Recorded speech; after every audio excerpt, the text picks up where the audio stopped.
Hello everyone, welcome to the LawCast. My name's Melanie Thorley from MJT and this is Nera Skripic from Plushh Beauty! Plushh Beauty! I love it. No, don't worry. So, for those of you who don't know, Nera actually worked for us at MJT for quite some time and you left for bigger and better things a little while ago now.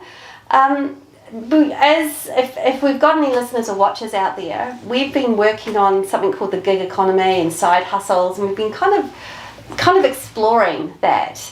And I thought that actually now would be a really good time to have a chat with you because you started Plushh Beauty as kind of a side hustle while you were doing a full-time job, which would have been quite tricky, and then it's kind of morphed into something different. So looking at this place, so we're on site. We're at Nera's Plushh Beauty, my house. Your space, and it's your home as well. Yes, yeah. So today I thought we'd talk about a little bit about that transition from it being a side hustle into an actual job, and this whole concept of working from home. Yeah. Because we've been talking about this quite a lot, and look, as a business owner and an employer, I've got some views myself about working from home, and you're doing it, but you're not doing it away from home. This is actually your job at home. Yes, yeah. So tell me how it went from what I'm calling a side hustle, which is a terrible thing to say because it was a business,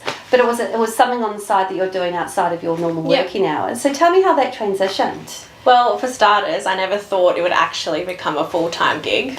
Ever. But I guess when I realised the demand that my uni had with classes and attendance and being available, I didn't think I could commit entirely to law at the time. So I'm studying law. So Nera's studying law full time. Not sure if it's a mistake yet or... So Nera's studying law full time and now you are trying to fit in a full-time job around your study. Yeah. So for those of you who don't know this, not all classes are really easily accessible at night. So you need to be available during the day to be able to take these classes. And so this has morphed into So it became more difficult to hold down that permanent full-time job. I think it was more so I didn't feel comfortable trying to fit in uni and also commit to an employer at the same time because a lot of the time they did want to work with me, the other firm that I was at, not lovely Melanie, the other firm I was at, they did try to work with me, but I would need to be out for between 4 and 6 hours a day, which is just too much and unfair. As a business, it's really hard to accommodate that sort of space in the day because quite often you're actually needed. The reason why you're there is because there's a job for you to be had. Yeah, and that's actually when I realised that I was just going to have to, something was going to have to give and it wasn't going to be my uni. And I was working on this side hustle. I do agree with the name actually, I like it. Side hustle. You like the side hustle? I do. I think, but I mean, it was a side hustle. It wasn't my primary source of income. But I just thought, well, I've been working on this for 1.5 years at the time. I had a good client base and I was just going to cut the cord and jump into self-employment, which is terrifying. Very scary. Doing your own best. Yeah, and just being responsible for getting work and clients and pipeline. Yes, doing the whole business thing. So now you're here and you're working from home. Yes. So you're studying at home and you're working from home. Do you ever leave the house? I do have one class I have to go to. So yes. So once a week. while. No, I do try and get out during the week, but it's not really that straightforward. So for those of you who are thinking about starting your own business, it is all encompassing. If you think, oh look, I'm going to be out of the house, I'm going to be out of the office more, so that's really great. That's actually not true. No. You are inside your house as much as you would have been at the office. Yeah. You do have actually a far better view. I do actually have some grass I can see. Yeah, there's grass and there's people and humans and the world out there and trees. And it's actually a much nicer view. But in fact, you're in here and there. Yeah. And not just that, but a lot of people don't realise with owning your own business, you're actually working just every day. There's no 9 to 5. Yeah. It's when you wake up, you're thinking about it. You're planning for it. You're working on it on Sundays, on Saturdays, all the time. So yeah, your mind does shift to that fee earning space. Yeah. So when we're talking about running this business and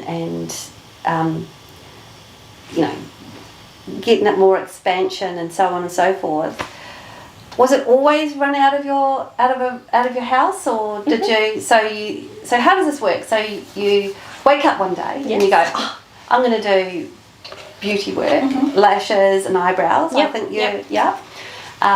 and that has to be done somewhere, right? So it's not an easy space to get into because you've got stuff you have to purchase. Yep. There's this amazing light here, which Yes. I'm going to see if I can play around. Can I turn on? Yeah. Turn to.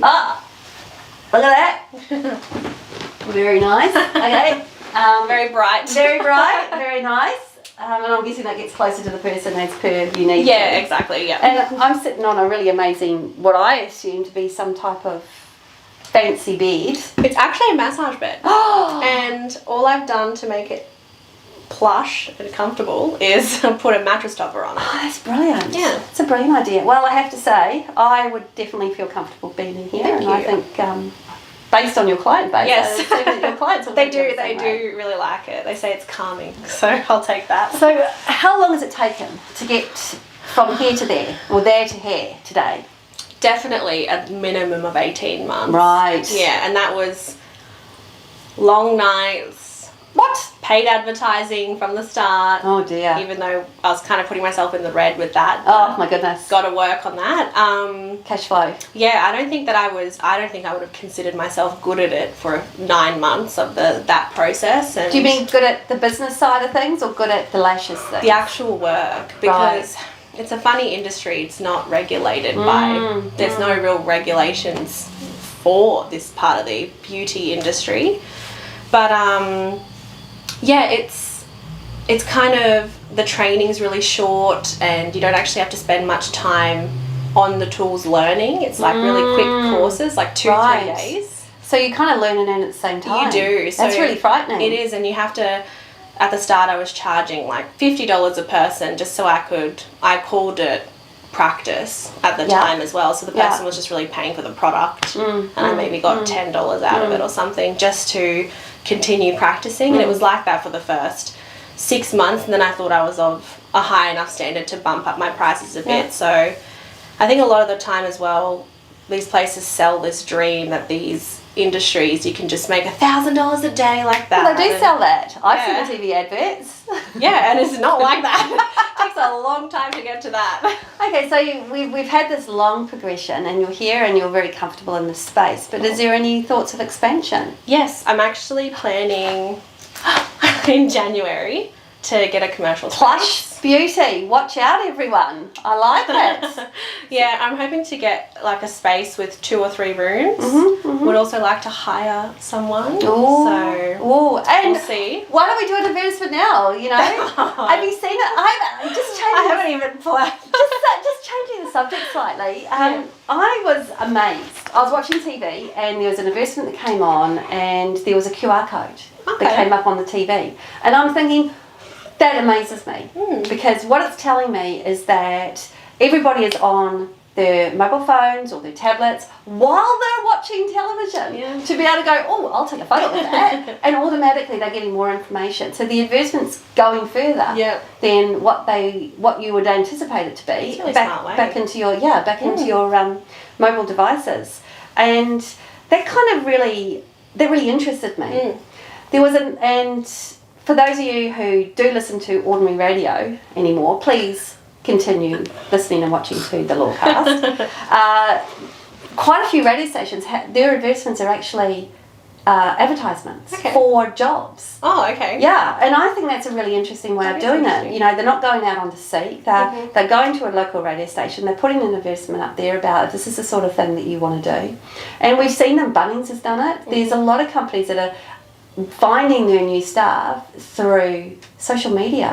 And through online media. And I think that's a fascinating way to expand how one kind of gets out there and gets that right person. So I'm gonna take those of you, keep an eye out for Plushh Beauty and Nera Skripic, and when she's out there looking for someone new. It'll be on Instagram because that's where advertising is. Instagram, that's it. Or write into us and we can certainly put you in the right direction. Honestly, I think it's an amazing space to be able to get out there and find staff instead of going to Seek. Yeah, it is. It's obviously not the same cost of Seek as well for a lot of businesses. And you're capturing exactly the person you're looking for, which is really interesting as well. Because they come to your page for those things, and you know, a lot of the time, a lot of my clients that come to me as well, they have an interest in doing it too. Yes. And I always encourage them. There's plenty of people to go around, so you know. Don't do that with lawyers, everyone. There's no employment lawyer but for me. Nah, definitely not. Definitely not for lawyers, but for beauty, plenty. Yeah. So yeah, you know, a lot of them want to try it, and I always encourage them. Yeah, give it a go. It's tough, but fun, something creative. Why not? That's the whole reason I started it. Start up as a side hustle. Yeah, exactly. You know, tip your toe in the water, do the course, see how you feel, and if you don't like it, move on. Yeah. There's very little risk these days. Yeah, there is. And the cost is not that great. It's not that prohibitive. Yeah, maybe $5,000 you can start. Wow. So not unlike a law firm, which costs you a kajillion dollars to start up. Your left arm. I'm sort of kidding for my business. Definitely. So, look, the other thing that I was really fascinated with is this working from home concept. I was reading in an ABC kind of a magazine article that there was a study done in America. I don't know how this works, everyone, but a study done in America where 6% of Australians before COVID wouldn't consider working, would only be working from home or consider working from home. And now that's risen to 30%. And they gave some more information about this, and they said that there are individuals out there who would say that they would either quit their job or look for a new one if they were told they needed to go back to the office. And I find that really fascinating, because from an employer's perspective, from my work perspective, I need to be at work with my team, collaborating, getting things done. When we are separated, it is so much harder to get a team that's working together in unison. And I also wonder whether these people who would quit their jobs because they want to work from home more, they would consider taking a pay cut to work from home with their current employer, because they're no longer going into work, they're no longer having to buy the suits, they're no longer having to go out and get coffees or get their lunches. I just think that there is a incidental bump to their salary by virtue of staying at home.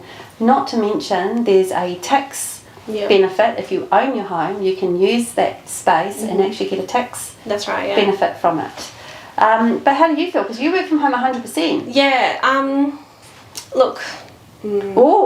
I don't think. How controversial does she want to be on the podcast, I'm people? just thinking of how many people that I know. That's right, who are doing this. I actually think it's not as glamorous as everyone thinks it is working from home. Personally, I always preferred going somewhere, which is why I want to find a space, because I want to get out of my house, because like you said earlier, I'm just here all day every day. That's right. But it's right there, you can climb out the window. Yeah, exactly. See ya.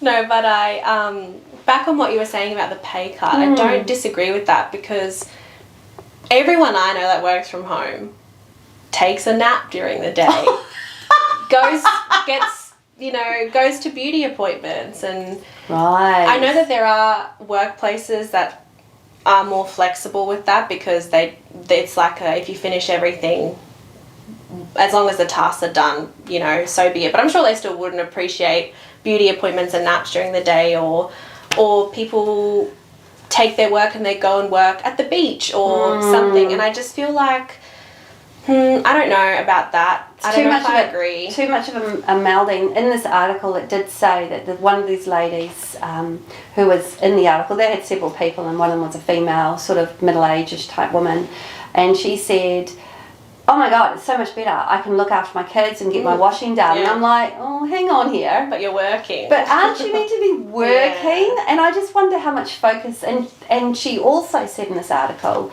that she was able to get more work done and she was more productive. And I just wonder by what? By whose standard? Yeah.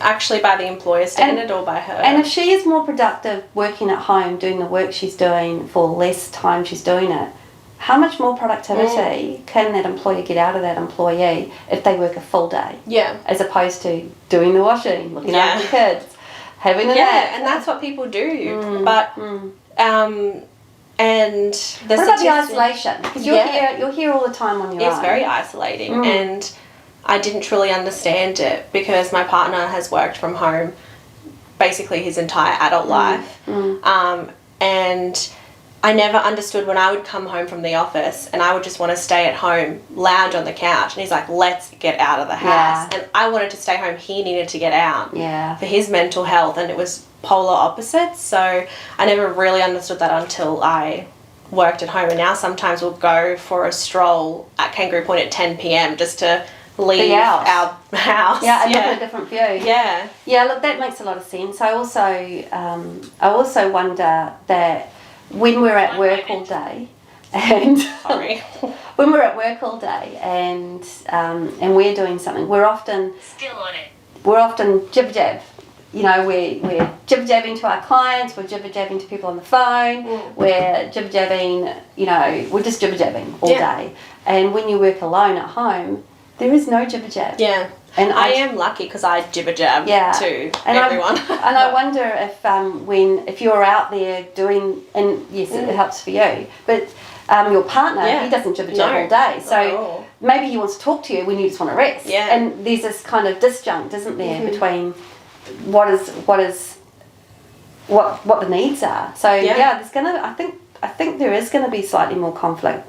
I'm fascinated by how these individuals who want to work from home, and I'm not necessarily against the idea, but you know, all this concept of taking naps, I'm so much more productive at home. Why? What actually, and really are you? Or I think it's for them, it's 9 a.m, I'm going to smash all my work out by 11, and then I'm going to do whatever I want for the rest of the day, which, okay, but then only work from 9 until 11. Talk to your employer, say I get everything done in 3 hours.